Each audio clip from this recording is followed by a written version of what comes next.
are a new social work grad, if you are somebody who is trying to find your footing in the field, if you are somebody who's been struggling with job searching, sit right here and listen to these 3 tips that I have for you. So number 1, when it comes to job searching and stepping foot in the field, stop applying any and everywhere. There needs to be some type of alignment. What skills do you already have from field placements? What populations are you comfortable with working with, if any? What populations do you feel like you already know that you don't want to work with?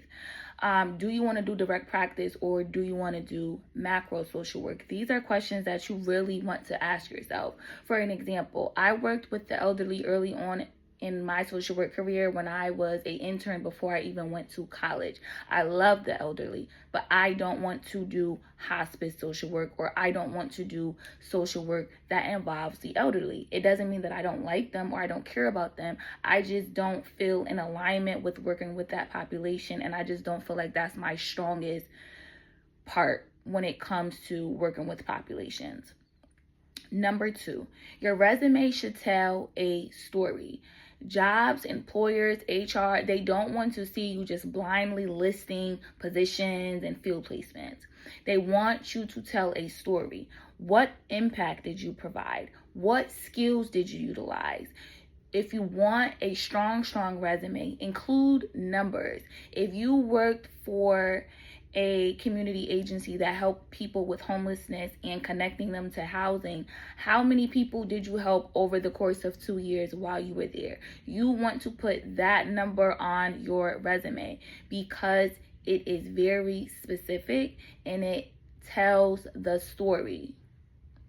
Number 3, stop waiting to feel ready. If you are graduating in May, I would start applying for jobs December, January. You let the jobs know when you will get your degree and you go from there. This is a numbers game, especially when you're first stepping foot in the field. It's a numbers game. Do not apply to 5 jobs and think, oh, that's it. You want to apply to as many jobs as you can, and you want to continue doing it on a rolling basis, especially if you're not hearing anything back. You don't need 100% of the qualifications. You will learn on the job. As long as you know how to talk about your experience on your resume, as long as you know how to articulate yourself, you can get yourself in the door. Utilize previous professors for job connections. Utilize alumni networks if you're a part of them. Peer groups. There's Facebook groups that talk about jobs all day. Utilize these different things to help get you into the field.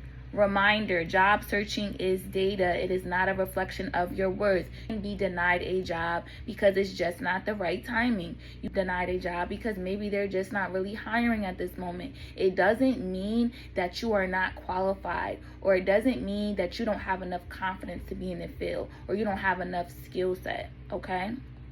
To recap, top 3 tips when it comes to social work job searching, especially as a new social worker. Stop applying everywhere. Get clear on your lane. What populations do you like to work with? Maybe it's children. Maybe it's the elderly.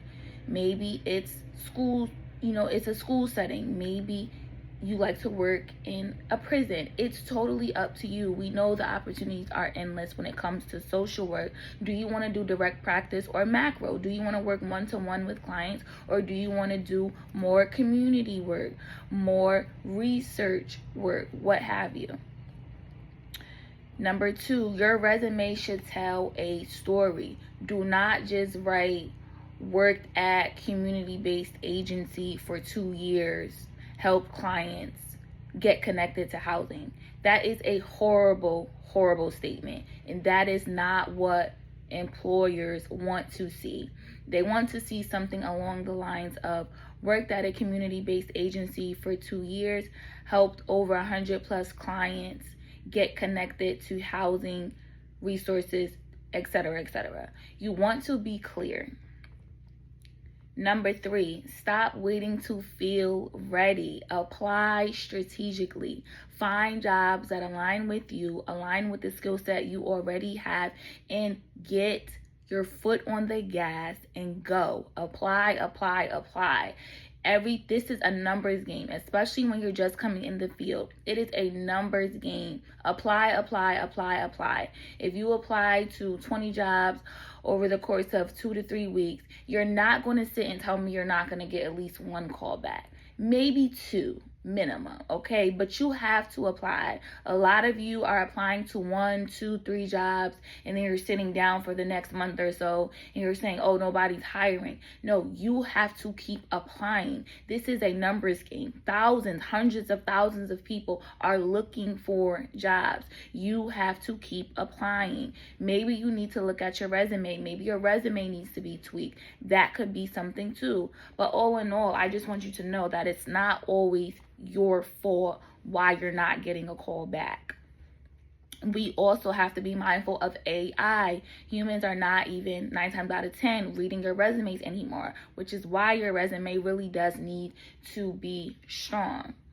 If you need more one-to-one help, if you need more concrete tips, if you want to ask more specific questions that are related to your resume and your job search, be on the lookout for my upcoming webinar where we will dive deeper into helping you job search. As somebody who has been in the field for over 5 years, I know what it's like to just start out. I know what it's like to switch from one population to the next. I know what it's like to not know what populations you want to work with.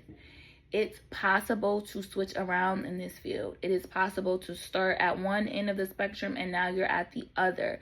That is okay. But we need you to be confident. We need you to have a strong resume. And we need you to be resilient, because you cannot get knocked down because 2 jobs said no. They said no. Keep it moving. Apply, apply, apply to more jobs. You will learn. You will get the most learning on the job.